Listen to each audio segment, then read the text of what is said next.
जय जगन्नाथ। आध्यात्मिक क्रांतिकारी आह्वान सत्य दर्शन को आपण मानकु हार्दिक स्वागत।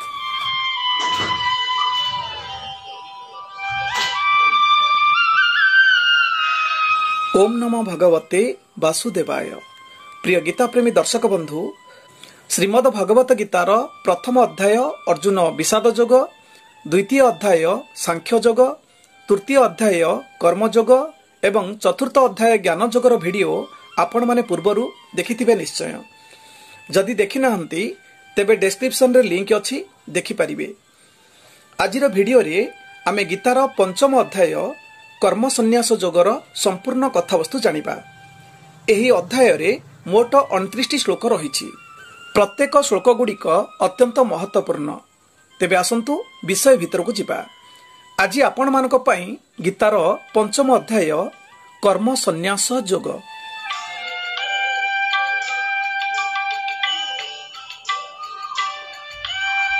राजा धृतराष्ट्र को मंत्री संजय महाभारत युद्धर घटना गुड़ी को दिव्य नेत्र रे देखि सुनाई चली। पंचम अध्याय कर्म संन्यास जोगरे प्रथमे अर्जुन उवाच, अर्थात अर्जुन कहिले, हे कृष्ण, आपण कर्मर त्याग को प्रशंसा करुछंती, पुणी कर्म जोग को प्रशंसा करुछंती।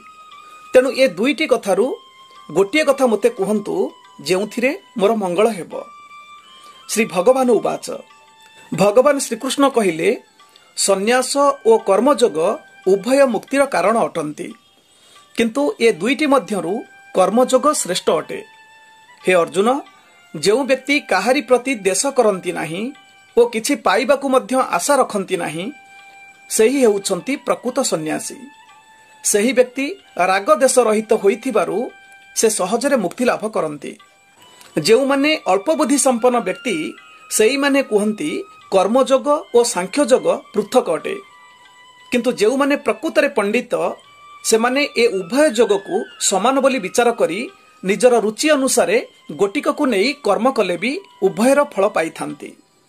किंतु जो माने प्रकृतरे पंडित से माने ए उभय जोग को समान बोली विचार करी निजर रुचि अनुसारे गोटिक को नहीं कर्म कले भी उभयर फल पाई थांती। सांख्ययोगी सन्यासी माने ज्ञान द्वारा जहा को प्राप्त हुअंती, कर्मयोगी माने कर्म द्वारा सेया को प्राप्त हुअंती। किंतु ज्ञान और कर्म को जो माने एक रूप रे देखंती से माने प्रकृतरे सत्य को जानी थांती। हे अर्जुन, खाली ज्ञान आहरण करी कर्म को त्याग करी देले ईश्वर को पाई हेबो नाही, बरं ईश्वर को पाइबा पाई निजको सेवा कार्य रे लगाइले शीघ्र ब्रह्म को लाभ करी हेबो। जे निजर आत्मा को जोग माध्यम रे पवित्र करी पारिछि एवं मन को सदा सर्वदा आत्मस्तर रे रखी पारिछि, से व्यक्ति केबे हेले कर्म फल रे आसक्त हुए नाही। निष्काम ज्ञानी भक्त माने कर्म करू करू ब्रह्म ज्ञान प्राप्त हुअंती। ए अवस्था रे से माने देखी सुनी छुई सुंघी खाई जीवा आसीबा करी सोई श्वासक्रिया नेई कथावार्ता करी मलमूत्र त्याग करी चक्षु खोली और बंद करी मध्य इंद्रिय माने इंद्रिय मानक विषय सेमानक काम सेमाने करुछंती, किंतु मु अर्थात जीवात्मा किछि करू नाही, एही धारणा नेई सेमाने चलंती। कारण सेमाने जानी थांती आत्मा किछि करू नाही, जेहेतु आत्मा अकर्ता। पद्मपत्र रे जेपरि जल लागे नाही, सेही परि जेउ व्यक्ति ईश्वर को समस्त कर्म समर्पण करी फल आशा न रखी मु करूछि बोली एई भावना त्याग करी कर्म करुथाए, से व्यक्ति को कर्मजनित कौनसी पाप लागे नाही। आसक्ति त्याग करी जोगी माने आत्मशुद्धि पाई शरीर मन बुद्धि और इंद्रिय मानकर साहाय्य कर्म करिथांती। कर्म फल त्याग करी जे मो सहित युक्त होइथाए से ता जीवन रे शांति पाई थाए, किंतु जे कर्मर फल निजे भोग करिबा पाई इच्छा करे से कर्म बंधन रे बांधी होई पड़े। जेतेबेले आत्माधारी शरीर युक्त मनुष्य निजर प्रकृति को संजत करे एवं मानसिक स्तर रे समस्त कर्म त्याग करे, सेतेबेले से 9टी द्वारा थिबा ए पुर रे किछि न करी आनंद रे वास करे। शरीर भितरे थिबा आत्मा किछि करे नाही, कर्म करिबा पाई प्रेरणा मध्य दिए नाही, किंबा कर्म फलर अधिकारी हुए नाही। ए सब कर्म त्रिगुण द्वारा होई थाए। मनुष्य जो पाप करे बा पुण्य कर्म करे सेथिरे भगवान भागीदार हुअंती नाही, कारण मनुष्य अविद्यार अधिकारी होई पाप करे किंबा ज्ञान माध्यमरे पुण्य करे। दिन रे सूर्य उदय हेले अंधकार जेपरी दूरेई जाए, ठीक सही परी मनुष्य जेतेबेले सदज्ञानर अधिकारी होई जाए, ता भितरे थिबा अज्ञान मनकु मन दूरेई जाए। से परम ब्रह्म को अनुभव करि पारे। जाहार बुद्धि ईश्वराभिमुखी, जाहार मन सबुबेल पई भगवानक ठारे लागि रही थाए, से निष्ठार सहित भगवानकर सेवा पूजा करुथाए। जी सबुबेल पई भगवानक ठारे शरण पशिची, से सदज्ञान बलरे संपूर्ण रूपरे पापशून्य होई मुक्ति पथरे आगे चले। सदज्ञानी लोक माने ब्राह्मण, चंडाल, गाई, हाथी, कुकुर प्रभृति को समदृष्टि रे देखंती। जो माने साधन द्वारा निज मन को सदा सर्वदा स्थिर रखिछंती, सेमाने जन्म और मृत्यु चक्र रे पड़ी न थांती। सेमानक कर्म और चिंता उभय दोषमुक्त होई थाए। सेमाने मध्य मन को ब्रह्म रे स्थिर रखी सबुबेल पई ब्रह्म दर्शन करुथांती।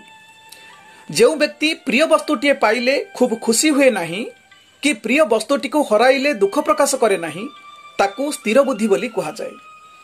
सही हेउची मुक्त पुरुष, जे कि बाह्य वस्तु प्रति आसक्ति तुटाई सर्वदा ध्यान रे मन को ब्रह्म सहित युक्त करी सुख अनुभव करुथाए। हे अर्जुन, जेउ सब भोग इंद्रिय संपर्क उत्पन्न हुए, से सब वस्तु निश्चिंत भावरे दुखर कारण होइथाए। कारण यह आज अछि काली की नहीं। तेणु पंडित व्यक्ति माने सेथिरे आनंद नाही बोली जानी भगवान ठारे मन लगाई थांती। शरीर त्याग करिबा पूर्वरु जो व्यक्ति काम क्रोधरु जात बेग को दमन करि पारे, से व्यक्ति योगी अटे एवं सही व्यक्ति सुखी होइथाए। जे अंतर रे सुखी, जे अंतर रे कर्मठ, जे अंतर रे आनंद पाए एवं अंतर रे ज्योति दर्शन करुथाए, से प्रकृत रे जणे सिद्ध योगी अटे। से योगी ब्रह्मदर्शी बोली परिचित हुए एवं मृत्यु रे से ब्रह्म रे लीन हुए।